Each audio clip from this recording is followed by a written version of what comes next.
നമസ്കാരം, news prime മലയാളത്തിലേക്ക് സ്വാഗതം. തെരഞ്ഞെടുപ്പ് കമ്മീഷന്റെ തെറ്റായ രീതികളെ സുപ്രീം കോടതി ചോദ്യം ചെയ്തിരുന്നുവെങ്കിലും നടപടിക്രമങ്ങൾ ഒന്നും സുപ്രീം കോടതിയുടെ ഭാഗത്തു നിന്നും ഉണ്ടായില്ല. ഏറ്റവും ഒടുവിൽ കോടതിയെ വരെ ആക്രമിക്കാൻ സംഘപരിവാർ ശ്രമിക്കുമ്പോൾ സുപ്രീം കോടതിക്ക് കൈകെട്ടി നോക്കി നിൽക്കാൻ കഴിയില്ല എന്നുള്ളത് വ്യക്തമാക്കുകയാണ്. അതിൻ്റെ ഭാഗമായി തന്നെ തെരഞ്ഞെടുപ്പ് കമ്മീഷനെതിരെ ശക്തമായ നിലപാടുമായി ജസ്റ്റിസ് BR ഗവായ് വരികയാണ്. ബീഹാറിലെ വോട്ടെടുപ്പുമായി ബന്ധപ്പെട്ട കാര്യത്തിൽ കൂടുതൽ വ്യക്തത വരുത്തേണ്ടത് അനിവാര്യമാണ്.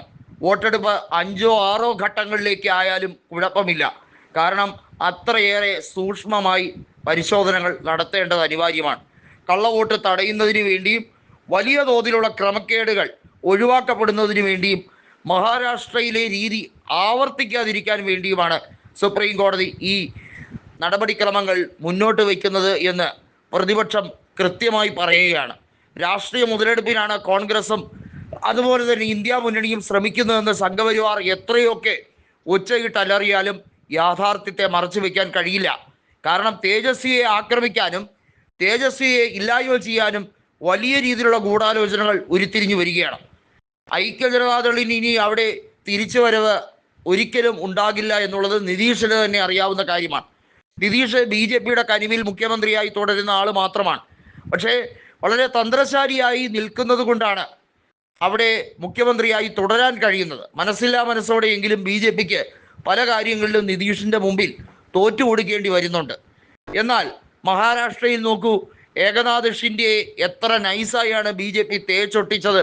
നിതീഷിനോട് ആ കളി ഇതുവരെയും പുറത്തെടുക്കാൻ കഴിഞ്ഞിട്ടില്ല.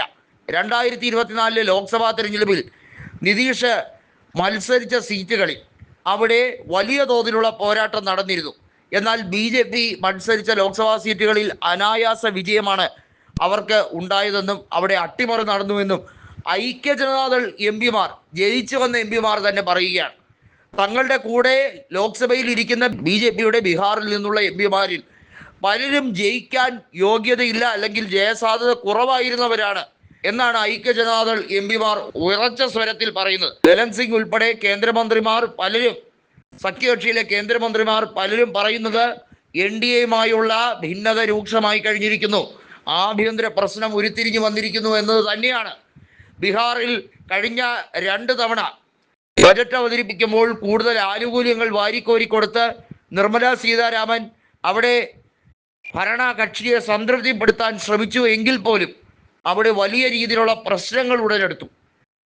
നിലവിൽ ചിരാഗിനെ ഒതുക്കാൻ കൃത്യമായി ഐക്യജനതാദൾ ശ്രമിച്ചുകൊണ്ടിരിക്കുകയാണ്. BJP ആകട്ടെ ചിരാഗിനെ വീണ്ടും ആയുധമാക്കി, ഒരു രഹസ്യ ആയുധമാക്കി നിതീഷിൻ്റെ സ്ഥാനാർത്ഥികളെ പരാജയപ്പെടുത്താൻ നോക്കുന്നു. ചുരുക്കി പറഞ്ഞാൽ ഒരു പാളയത്തിൽ പടയാണ് ഇപ്പോൾ നടന്നുകൊണ്ടിരിക്കുന്നത്.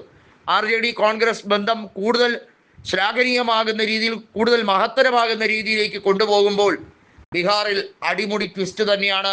243 സീറ്റിൽ 2020 നടന്ന വിജയചരിത്രം മഹാഗഠബന്ധൻ ആവർത്തിക്കും എന്ന് തന്നെ വ്യക്തം.